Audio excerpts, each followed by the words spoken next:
नमस्कार मित्रों, आज हम हल करेंगे प्रश्नावली 3.6 का प्रश्न क्रमांक 2 का पहला प्रश्न, जो इस प्रकार से है कि ऋतु धारा के अनुकूल 2 घंटे में 20 किलोमीटर तैर सकती है और धारा के प्रतिकूल 2 घंटे में 4 किलोमीटर तैर सकती है। उसकी स्थिर जल में तैरने की चाल तथा धारा की चाल ज्ञात कीजिए। हम पढ़ रहे हैं कक्षा 10 का पाठ 3, जो है दो चर वाले रैखिक समीकरण। तो इसको हम दो चर वाले रैखिक समीकरणों की सहायता से हल करेंगे। तो चलिए स्टार्ट करते हैं। सबसे पहले हम मान लेते हैं, जो हमें ज्ञात करना है कि स्थिर जल में ऋतु की तैरने की चाल। माना स्थिर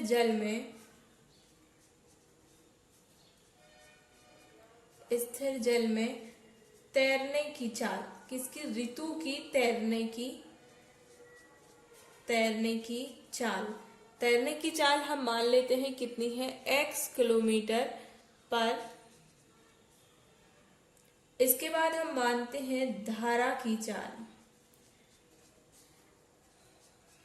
धारा की चाल हमने मान लिया y किलोमीटर पर आवर। हमने स्थिर जल में तैरने की चाल और धारा की चाल मान लिया है x और y, और हमें इन्हीं x और y की वैल्यू फाइंड करनी है। इसके बाद अब हमें प्रश्न में दिया गया है कि अगर धारा के अनुकूल ऋतु तैरती है तो 2 घंटे में कितने किलोमीटर तैर लेती है? 20 किलोमीटर। तो धारा के अनुकूल ऋतु के तैरने की चाल क्या होगी, वो हम ज्ञात करेंगे। धारा के अनुकूल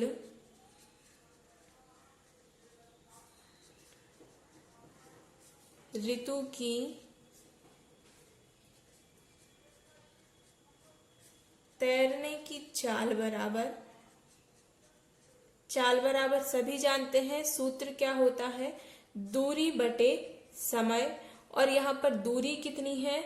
20 किलोमीटर तैर रही है और कितना समय ले रही है? 2 घंटे का। यानी कि चाल क्या हो जाती है? यहाँ पर चाल हो जाती है 10 किलोमीटर पर आवर। जबकि यहाँ पर हम जानते हैं कि तैरने की चाल क्या है? x, और धारा की चाल क्या है? y।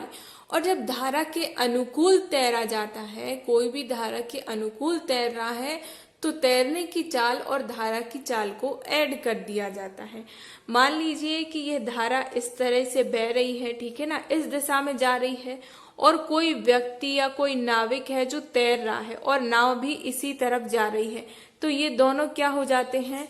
ये दोनों प्लस हो जाते हैं, दोनों जुड़ जाते हैं। इसके विपरीत क्या होता है कि धारा इस तरफ बह रही है, पानी यानी कि नदी इस तरफ जा रही है, और जो ये नाव है ये उल्टी तरफ जा रही है, दूसरी तरफ जा रही है। तो क्या होता है? तो माइनस हो जाता है। क्योंकि अगर आपने साइकिल चलाई है या फिर बाइक चलाई है, तो आप स्वयं भी जानते होंगे कि अगर हवा आपकी दिशा में जा रही है तो आपको कम मेहनत लगती है, जबकि अगर आपकी उल्टी दिशा में हवा चल रही है तो आपको साइकिल चलाने में ज्यादा मेहनत लगती है। इसी प्रकार का फंडा क्या है? तैरने में भी है कि जिस दिशा में नदी बह रही है, अगर आप भी उसी दिशा में बहेंगे तो आपको मेहनत कम लगेगी और दोनों की चाल क्या हो जाएंगी? ऐड हो जाएंगी। बट अगर नदी दूसरी तरफ जा रही है और आप दूसरी तरफ तैर रहे हैं, नदी के विपरीत दिशा में तैर रहे हैं, तो क्या होगा? आपको ज्यादा मेहनत लगेगी और इस कारण इन दोनों की चाल क्या होती है? माइनस हो जाती है।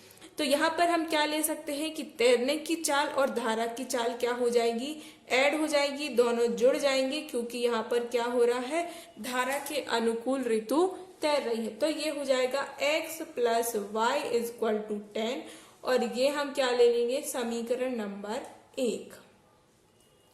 इसके बाद प्रश्न में दिया गया है कि धारा के प्रतिकूल 2 घंटे में 4 किलोमीटर तैर सकती है।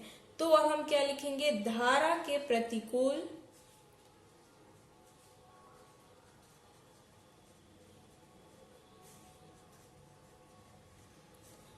ऋतु की तैरने की चाल।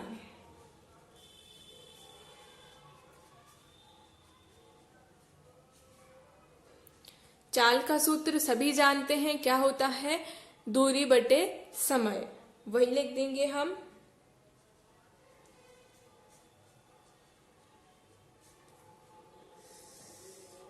अब यहाँ पर क्या लेंगे, धारा के प्रतिकूल है, ठीक है, धारा के अनुकूल जब था तब हमने प्लस किया था, और अब धारा के प्रतिकूल है तो x में से y क्या हो जाएगा, माइनस हो जाएगा।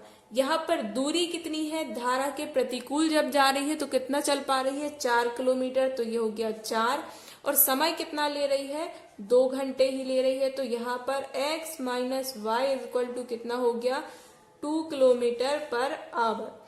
ये चाल क्या निकल के आ गई, 2 किलोमीटर पर आवर, ये आ गई चाल। धारा के अनुकूल चाल कितनी आई थी, 10 किलोमीटर प्रति घंटा, और धारा के प्रतिकूल चाल क्या है, 2 किलोमीटर प्रति घंटा। इस प्रकार हमें समीकरण 1 और 2 प्राप्त हो गए, जिससे अब हम क्या निकालेंगे, अब हम समीकरण 1 और 2 को जोड़ देंगे, जिससे हमें x और y की वैल्यू निकल के आ जाएगी, और x और y की वैल्यू निकल के आ जाएगी तो आप क्या पता कर लेंगे, पता कर लेंगे ऋतु की स्थिर जल में तैरने की चाल और धारा की चाल। यहाँ समीकरण नंबर 1 + 2 कर दिया है।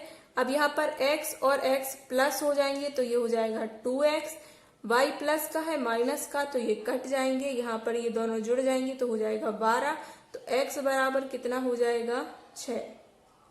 x बराबर कितना हो जाएगा, 6, और चूंकि ये चाल है तो किलोमीटर प्रति घंटा में आएगी, तो x बराबर आ जाएगा 6 किलोमीटर प्रति घंटा, और x मतलब क्या है, ऋतु की स्थिर जल में तैरने की चाल।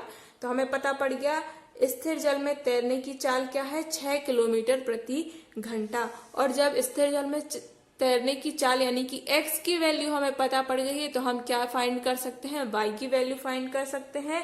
समीकरण नंबर 1 में x = 6 रखने पर यहाँ हम 6 रख देंगे, x की जगह पे हमने 6 रख दिया, धन y बराबर हो गया 10, तो यहाँ y बराबर कितना मिल गया, y बराबर 4 किलोमीटर पर आवर। क्योंकि यहाँ पर ये x और y क्या है, चाल है, इसलिए हम इसको क्या ले रहे हैं, किलोमीटर प्रति घंटे में ले रहे हैं, क्योंकि ये दोनों चाल हैं। तो यहाँ पर हमें आंसर मिल गया है कि ऋतु की स्थिर जल में तैरने की चाल क्या है, 6 किलोमीटर प्रति घंटा, और धारा की चाल यानी कि y बराबर क्या है, 4 किलोमीटर प्रति घंटा। फ्रेंड्स, अगर आपको कोई चीज समझ नहीं आती तो आप हमें कमेंट करके पूछ सकते हैं। इसके साथ ही क्लास 10th की फ्री मैथ्स क्लास पढ़ने के लिए इस चैनल को सब्सक्राइब कीजिए और ये वीडियो अपने सभी फ्रेंड्स के साथ शेयर कीजिए।